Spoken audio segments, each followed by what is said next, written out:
Hello friends, hearty welcome in my YouTube channel Learn English Language with Sarjarao Patil.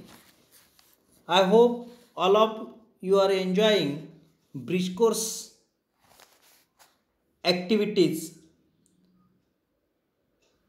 Today we are going to discuss competency number 10, activity number first.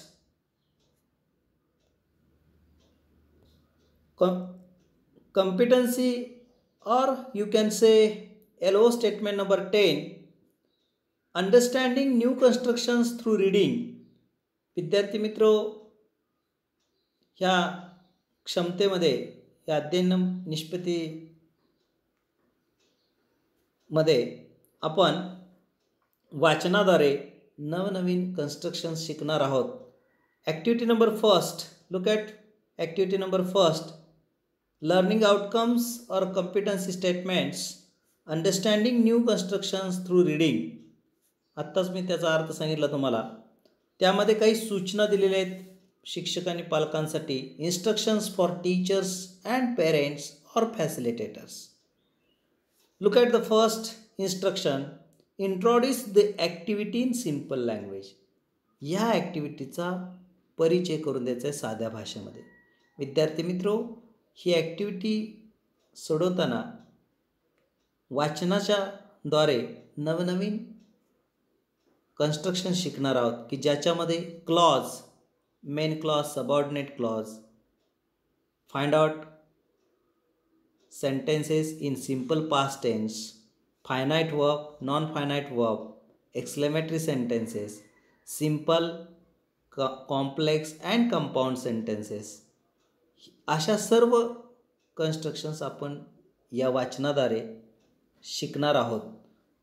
पण सर्वच activity आजच्या ह्या सेशनमध्ये होतील असं नाही. आज आपण फक्त क्लॉज म्हणजे काय आणि क्लॉजचे मुख्य जे दोन प्रकार आहेत, मेन क्लॉज आणि सबऑर्डिनेट क्लॉज, इतकंच पाहणार आहे. बाकीचं पुढच्या सेशनमध्ये पाहणार आहे. Tell the importance of the activity. या ॲक्टिव्हिटीचं महत्त्व तुम्ही शिक्षकांनी आणि पालकांनी विद्यार्थ्यांना सांगायचं आहे. एनकरेज द लर्नर्स, त्यांना प्रोत्साहन द्यायचं आहे विद्यार्थ्यांना. Ask the learners to identify new constructions through reading. वाचनाद्वारे ह्या नवीन कन्स्ट्रक्शन्स त्यांना ओळखायला सांगायचे आहेत. अशा ह्या सूचना शिक्षक आणि पालकांना होत्या. Now look at some instructions for students. Read the passage carefully. उतार्याचं वाचन काळजीपूर्वक करायचं आहे. Participate actively. त्यांचा सहभाग हा ॲक्टिव्हली घ्यायचा आहे. Take help of your parents, teachers और फ्रेंड्स. तुम्ही शिक्षकाची, आईवडिलांची किंवा मित्राची यासाठी मदत घ्या ही ॲक्टिव्हिटी सोडवताना. Learning, now look at learning activity. Read the following passage carefully and do as directed.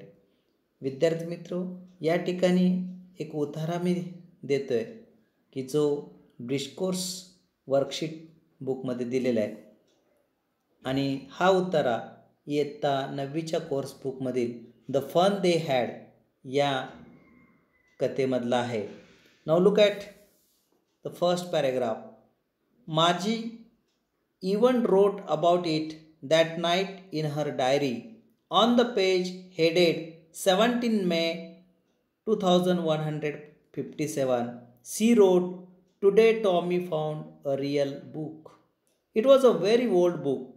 Margie's grandfather once said that when he was a little boy, his grandfather told him that there was a time when all stories were printed on paper." Now look at the second paragraph. They turned the pages which were yellow and crinkly, and it was awfully funny to read words that stood still instead of moving the way they were supposed to on a screen, you know. And when they turned back the page before, it had the same words on it that it had when they read it the first time. आता या ठिकाणी हा उतारा वाचून अनेक activity दिलेल्या आहेत त्या वर्कशीटमध्ये. त्याच्यामध्ये underline the main clause, underline the subordinate clause, find out finite verb, find out infinitives, write simple past tense sentences, find out simple sentence, complex sentence, compound sentence, इतक्या ॲक्टिव्हिटीज दिलेल्या आहेत. पण या ॲक्टिव्हिटी ह्या सेशनमध्ये सर्व घेणे शक्य नाही. त्यामुळे आज आपण फक्त क्लॉज आणि क्लॉजचे जे दोन प्रकार आहेत, मेन क्लॉज आणि सबऑर्डिनेट क्लॉज, आणि सबऑर्डिनेट क्लॉजचे पुन्हा 3 प्रकार पडतात, नाउन क्लॉज, ॲडजेक्टिव्ह क्लॉज आणि ॲडवर्ब क्लॉज. हे आपण नंतरच्या सेशनला पाहणार आहे. आज आपण फक्त या ठिकाणी क्लॉज म्हणजे काय आणि क्लॉजचे मुख्य 2 प्रकार बघणार आहे. त्यासाठी इथं 2च सूचना मी घेतलेल्या आहेत, अंडरलाईन द मेन क्लॉज आणि सेकंड आहे underline the subordinate clause. Before we are going to solve this activity, I would like to explain what is mean by clause and types of the clause. मी या ठिकाणी clause म्हणजे काय आणि क्लॉजचे जे मुख्य 2 प्रकार आहेत, मेन क्लॉज आणि सबऑर्डिनेट क्लॉज, याच्याविषयीच मी फक्त चर्चा करणार आहे. विद्यार्थी मित्रो, ह्या सेशननंतर तुम्हाला जर या सेशनची PPT फाईल पाहिजे असेल तर डिस्क्रिप्शन बॉक्समध्ये मी लिंक देतो आहे, त्या लिंकवर क्लिक करा, जेणेकरून तुम्हाला या सेशनची PPT मिळेल. आता आपण पाहूया what is mean by clause. A clause is a group of words that includes only one finite verb. Clause म्हणजे उपवाक्य. उपवाक्य म्हणजे की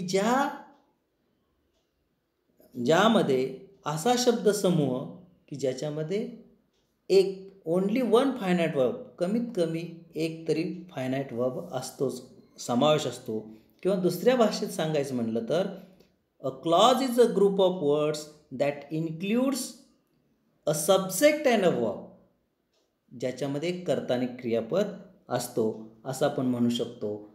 आणि त्याचं दुसरं सांगायचं म्हणलं सब्जेक्ट प्लस वर्ब कॉम्बिनेशन असतं, त्याला क्लॉज म्हणतात, उपवाक्य म्हणतात. ह्या उपवाक्याला सुद्धा एक सेन्स असतो, कंप्लीट सेन्स, की ज्याचा अर्थ लागतो. म्हणजे ज्या शब्दसमूहामध्ये एक फायनाईट वर्ब असतं आणि ज्याचा अर्थ लागतो, पूर्ण अर्थ लागतो, अशा वाक्याला उपवाक्य असं म्हणतात. आता याचं उदाहरण बघूया. You may seat. In this sentence you is a subject and seat is a verb, therefore and you got the meaning. you may sit, तू बसू शकतोस, तुम्हाला अर्थ लागू शकतो, आणि म्हणून हे वाक्य जे आहे हे क्लॉज आहे. you is a subject and seat is a verb. now look at the second sentence. I read novels. मी कादंबऱ्या वाचतो. आता या ठिकाणी I is a subject, I is a subject and read is a verb. आणि या ठिकाणी तुम्हाला अर्थ लागतो, मी कादंबऱ्या वाचतो, म्हणजे हे सुद्धा हे उपवाक्य आहे. तर विद्यार्थी मित्र, तुम्हाला समजलं असेल की ज्याच्यामध्ये कर्ता व क्रियापद असतो आणि ज्याचा अर्थ लागतो त्याला उपवाक्य असं म्हणतो. पण ह्या उपवाक्याचे 2 प्रकार आहेत, मेन क्लॉज आणि सबऑर्डिनेट क्लॉज. त्याच्यासाठी आपण काही पुढे उदाहरणं घेणार आहोत की ज्याद्वारे तुम्हाला समजलं जाईल. बघूया आपण पुढे उदाहरण. क्लॉज. आता ह्या क्लॉजचे मुख्य 2 प्रकार हे दुसऱ्या नावाने ओळखले जातात, independent clause and dependent clause. आता इंडिपेंडंट क्लॉजलाच काय म्हटलं जातं, मेन क्लॉज, आणि डिपेंडंट क्लॉजला सबऑर्डिनेट क्लॉज. ह्या सबऑर्डिनेट क्लॉजचे 3 प्रकार आहेत, नाउन क्लॉज, ॲडजेक्टिव्ह क्लॉज आणि ॲडवर्ब क्लॉज. पण आज आपण फक्त या ठिकाणी मेन क्लॉज आणि सबऑर्डिनेट क्लॉजबद्दल चर्चा करणार आहे. मी एक उदाहरण घेतले बघा. You may seat wherever you like. आता या ठिकाणी 2 वाक्य आहेत. यू मे सीट हे एक उपवाक्य आहे, व्हेरेवर यू लाईक, तू बसू शकतोस की जेथे तुला बसायला आवडेल. व्हेरेवर यू लाईक, ज्या ठिकाणी तुला बसायला आवडेल त्या ठिकाणी तू बसू शकतोस. आता या ठिकाणी in the first clause you is a subject and seat is a verb, and in second clause you is a subject and we is a verb. आता इथं जर आपण बघितलं यू मे सीट एवढं जर वाक्य घेतलं तर त्याचा अर्थ पूर्ण कंप्लीट होतो, म्हणून हे मुख्य वाक्य आहे. व्हेरेवर यू लाईक, जिथे तुला आवडेल. हा क्लॉज पहिल्या क्लॉजवर डिपेंड आहे, म्हणून तो सबऑर्डिनेट क्लॉज आहे. याच्यामध्ये यू मे सीट हा मेन क्लॉज आहे आणि व्हेरेवर यू लाईक हा सबऑर्डिनेट क्लॉज आहे. आता आपण दुसरं वाक्य बघूया, म्हणजे तुमच्या लक्षात येईल. I read novels whenever I get free time. आता या ठिकाणी I is a subject, read is a verb, and in the second clause I is a subject, get is a verb. पहिल्या क्लॉजमध्ये एक सब्जेक्ट आणि वर्ब आहे, दुसऱ्या क्लॉजमध्ये एक subject आणि एक वर्ब आहे. आणि या ठिकाणी पहिलं जे वाक्य आहे आय रीड नॉवेल्स हे मेन क्लॉज आहे, कारण याचा हा क्लॉज इतराच्यावरती अवलंबून नाही आणि त्याचा स्वतंत्र अर्थ आपल्याला म्हणजे अर्थ कळतो. Whenever I get free time, जेव्हा मला मोकळा वेळ मिळतो. आता जेव्हा मला मोकळा वेळ मिळतो एवढं म्हटलं तर अर्थ लागत नाही. तो क्लॉज पहिल्या क्लॉजवर अवलंबून आहे, आय रीड नॉवेल्स, आणि म्हणून तो डिपेंडंट क्लॉज आहे. म्हणजेच कसला क्लॉज आहे? सबऑर्डिनेट क्लॉज आहे. म्हणजे आय रीड नॉवेल्स हा मेन क्लॉज आहे आणि whenever I get free time हा सबऑर्डिनेट क्लॉज आहे. विद्यार्थी मित्रो, डिपेंडंट क्लॉज आणि इनडिपेंडंट क्लॉज म्हणजेच मेन क्लॉज आणि सबऑर्डिनेट क्लॉज म्हणजे काय समजलं असेल. आता आपण या उतारातील एक उदाहरण फक्त मी इथं सोडवतो, बाकीची तुम्ही घरी सोडवायचे आहेत. Underline the main clause. या ठिकाणी एक वाक्य घेतो आहे, they turn the pages which were yellow and crinkly. आता they is a subject, turn is a verb. या ठिकाणी हा मेन क्लॉज आहे. Which were yellow and crinkly हा सबऑर्डिनेट क्लॉज आहे. हा पहिल्या क्लॉजवरती अवलंबून आहे, म्हणून या ठिकाणी मी कशाला अधोरेखित केले? दे टर्न द पेजेस हा मेन क्लॉज आहे म्हणून त्याला अंडरलाईन केले. आणि दुसरी ॲक्टिव्हिटी अशी दिली, अंडरलाईन द सबऑर्डिनेट क्लॉज. तेच वाक्य घेतलं आहे मी. या ठिकाणी कशाला अंडरलाईन होईल? Which were yellow and crinkly. They turn the pages हा मेन क्लॉज आहे आणि सबऑर्डिनेट क्लॉज कोणता आहे? Which were yellow and crinkly हा पहिल्या क्लॉजवरती अवलंबून आहे, हा ॲडजेक्टिव्ह क्लॉज आहे. विद्यार्थी मित्रो, माझ्या माहितीप्रमाणे तुम्हाला मेन क्लॉज आणि सबऑर्डिनेट क्लॉज म्हणजे काय समजलं असेल. आणि पुढच्या ज्या ॲक्टिव्हिटी आहेत ते पुढच्या सेशनमध्ये पाहणार आहे आपण.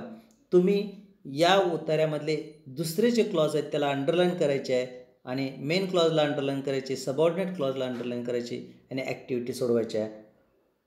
आणि माझ्या माहितीप्रमाणे तुम्हाला क्लॉजविषयी अधिक चांगली माहिती मिळाली असेल. तुम्ही कोर्सबुकमधले अजून उतारे घ्यायचे आहेत, वाचायचे आहेत आणि त्या उतार्यामधले मेन क्लॉज कोणते, सबऑर्डिनेट क्लॉज कोणते हे शोधायचं आहे. I hope all of you understood what is mean by clause and main clause and subordinate clause. If you like this video, please like, share and subscribe my YouTube channel. Thank you very much.